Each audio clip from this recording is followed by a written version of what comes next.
Hey everybody, welcome to Storm Reads, and it's time for the daily reading vlog.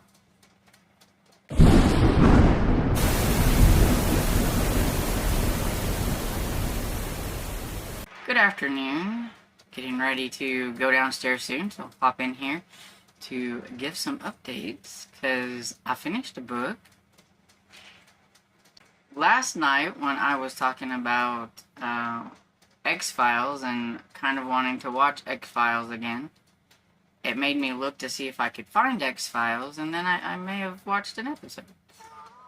So, I watched the first episode, which I know very well because, and starting it over a couple of times, at least I know I pretty much know the first season. So, I kind of watched it while I was doing some other things and everything. And I did work on Aftermath, and I worked on Aftermath this morning. And I finished Aftermath just a few minutes ago before I popped on here. And so I'm happy to have gotten it done before going downstairs for lunch so that I could pop on here and let you know what I thought. And I enjoyed it, but it's definitely not going to be for everybody. There's going to be things I think that some people may not like when it comes to a book. One, it is Christian fiction, so keep that in mind, because it is going to have a lot of faith talk and religious tones to it, because I've seen some, bad reviews of this book, and one of them's well, the religious, something, or whatever it is, and I'm like, did you not get the fact that it's Christian fiction? It's gonna have religion in it. I mean, okay. But there is a loved one who is dying of cancer. There is mental illness. There is a bombing at a political rally. And things like that. So, I mean, if that's not things that you want to read about in the context of a Christian fiction book, then I wouldn't, read it. I thought everything was handled okay and everything like that. The young girl at the beginning who survives the bombing and everything, she has OCD and some other problems. I think she's a little bipolar or something like that. And she's on medication, and her sister's worried about her, wants her to go and talk to her therapist or whatever, doctor, and she gets put on this other medication that I think she's having this, huge reaction to it, but she wasn't letting anybody know about it, and she just kept taking it, and I do think that it was part of her problem through this whole entire thing. She's also obsessing, though it's supposed to be helping her not obsess, with who might have been the one that did the bombing. And when they release the name of Dustin and everything, she obsessed with him and everything. And it's whatever happened in people's minds about, innocent until proven guilty? It seems like nowadays, everybody is always oh, they're guilty right away. And there's no innocent until proven guilty, no matter what kind of crime that is committed. It's as soon as it's mentioned, it's they're guilty, that's it, cancel them, do whatever, and everything. And this girl was obsessing, well, why did they let him go? He is a killer, all that kind of stuff. And it's first off, you don't know that for sure. I mean, the reason why they couldn't hold him was probably because they don't have enough evidence to prove that he is guilty of the crime. And then you have Jamie, who is the lawyer, who knows him, has known him since he was 13, doesn't believe that he has committed these crimes, and so she is trying to do her best to help him get off, trying to find the evidence to prove that he didn't do it. They have all kinds of evidence mounting up that is going to prove that he is innocent. You got to have the police to do their job. You got to give them time to do things. And it does have kind of a bittersweet ending to the story because of, like, who it is, what happened, why they did things, all this, you know, a lot of that kind of stuff when you find out, you know, who might have been involved and things like that and stuff. So it is a little bit of a bittersweet ending, but I still think it had, I don't know, the only resolution that it was going to have for the story and everything like that. I wouldn't consider this a romance by any means, even though it has a tiny bit at the end. But I think it's just more straight out like Christian suspense, and don't even think about it being a romance. Because if that's like what you're wanting to go into it thinking it's going to be a Christian suspense romance, then you're not, I don't think you're going to get what you're wanting out of it, because it is just mainly a suspense novel. Is there a lot of suspense? Not really. I kind of considered it a little bit more on the mystery side than suspense, I think, because they are trying to figure out what happened and everything. There is a little bit of a buildup of they need to find out who done it in case they're going to do it again, kind of thing. But I didn't feel that it was very suspenseful in the lead up to the end or anything like that. I felt more mystery. So some might find it a little bit slower getting to the end if you think that suspense is going to be like boom, boom, boom, boom kind of thing. It didn't have a lot of action or anything like that in it. I still enjoyed it and everything, but it wasn't, you know, probably as jam-packed full of things as I would like it to be, especially after coming off of this one that is a Christian romantic suspense that is chock full of all kinds of action and suspense and things like that. This one could be a little bit more perceived as dull. But I still liked it. I liked the story and everything. But I still don't think that it's going to be for everybody. So if you don't read Christian fiction to begin with, you're probably not going to like this. And it is a little bit slower. So if you do read Christian fiction and you're used to really action-packed kind of suspense, you're probably not going to like it. Or maybe not as much as you hoped. I'm going to give it 3.75. That is my personal rating. Probably give it 4 stars on Goodreads, but like in my own tally on my computer, it's going to say 3.75. Or somewhere thereabouts. And everything. But I still think that if you like this author, if you like any of the stuff that I talked about, you're curious about it in any way, that you know, try it. But I'm just saying, if any of that stuff doesn't sound like something you want to read, then don't read it. And so now I am going to be reading SVU Surveillance by Julie Ann Lindsay, because I really want to get this done. It's also one of my 25 and 25, so I would like to get another one of those in before the end of the year. I don't think I'm getting them all, mainly because I don't remember which is which.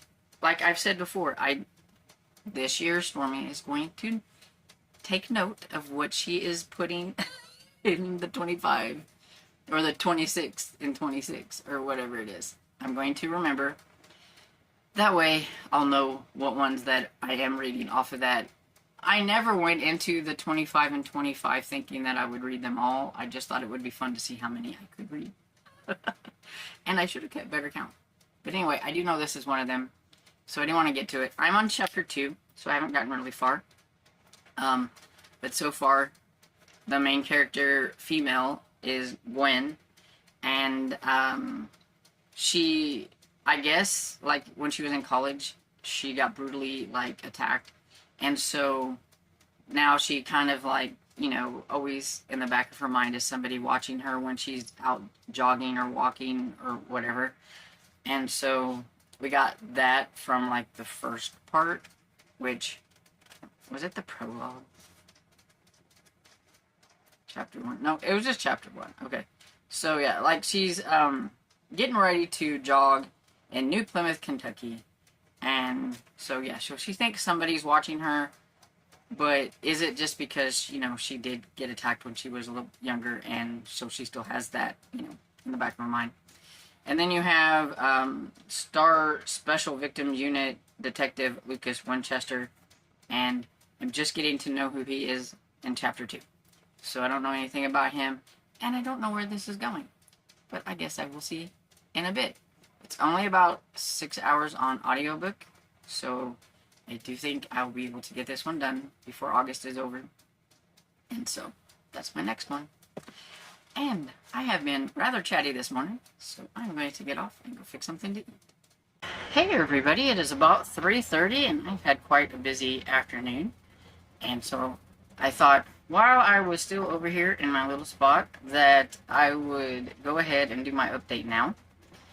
I cooked a chicken, so I didn't have enough room to put another whole chicken in my freezer after we went and got the pantry stuff. Yes, we got another whole chicken, and I was like, it's going in the refrigerator. And so it had been there, and I didn't want it to go bad, so I went ahead and cooked it, even though we're not going to eat it tonight, because I already had plans.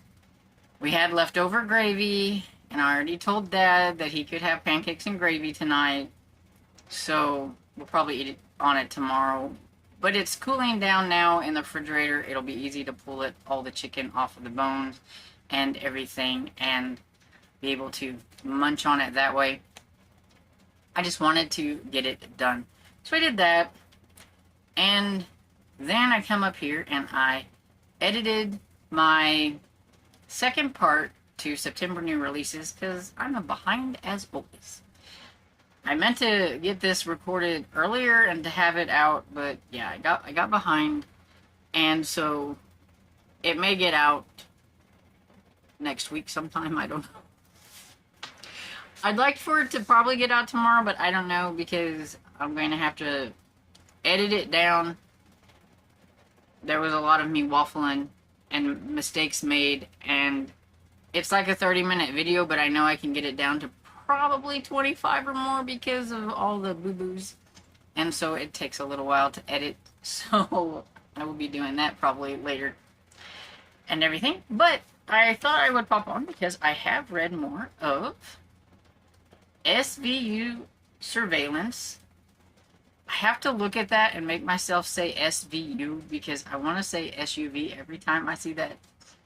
It just automatically comes out. But we have SVU Surveillance by Julie Ann Lindsay.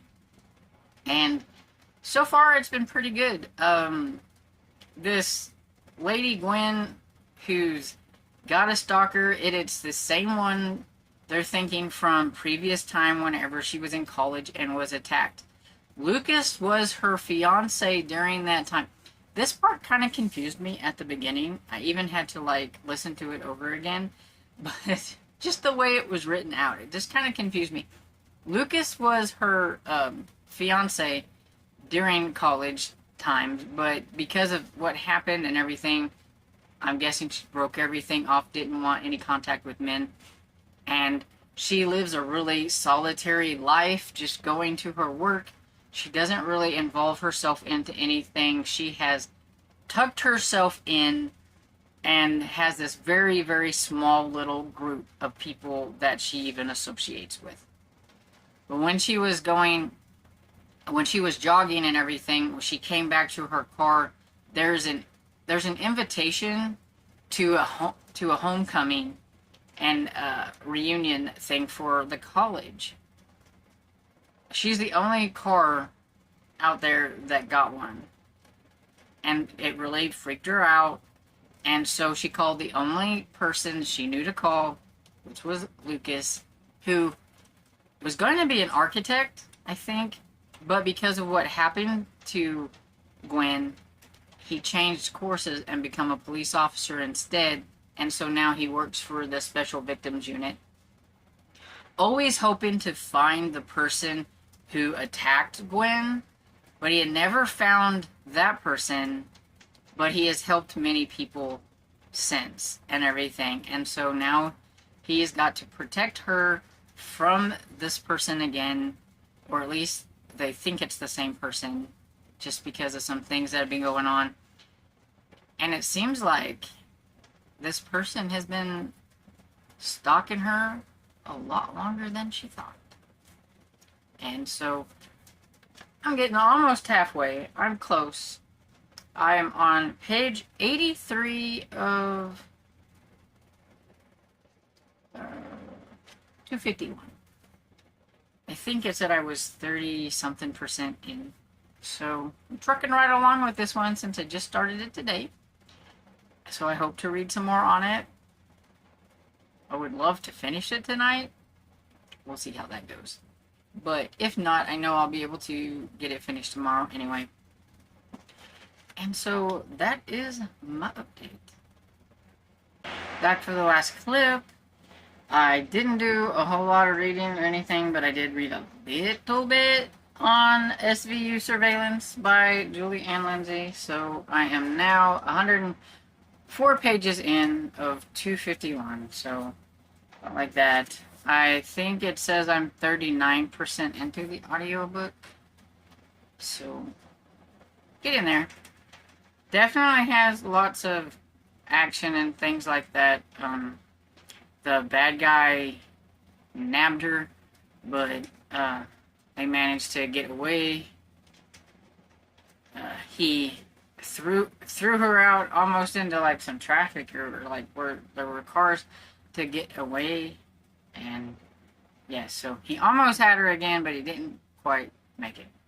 But so I've read Julie Ann Lindsay's cozy mysteries, and I always feel like you can tell she writes intrigue books because the ending of her cozy mysteries, when the amateur sleuth is in a little bit of trouble, it always feels like it's got that suspense build-up thing that you would get in an intrigue. You can always tell that she writes like suspense books and things like that. So yeah. So yeah, I knew I would probably like this because I like her cozy mysteries, and I was right. I'm liking it.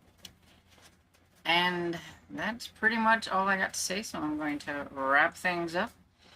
And hope you're having a great weekend doing something fun, or reading a good book, or watching a cool movie. I don't know. I may watch another episode of X-Files. I don't know. Anyway, so I hope you liked this video, and if you did, please give it a thumbs up and subscribe. And I will see you all in the next video. Bye.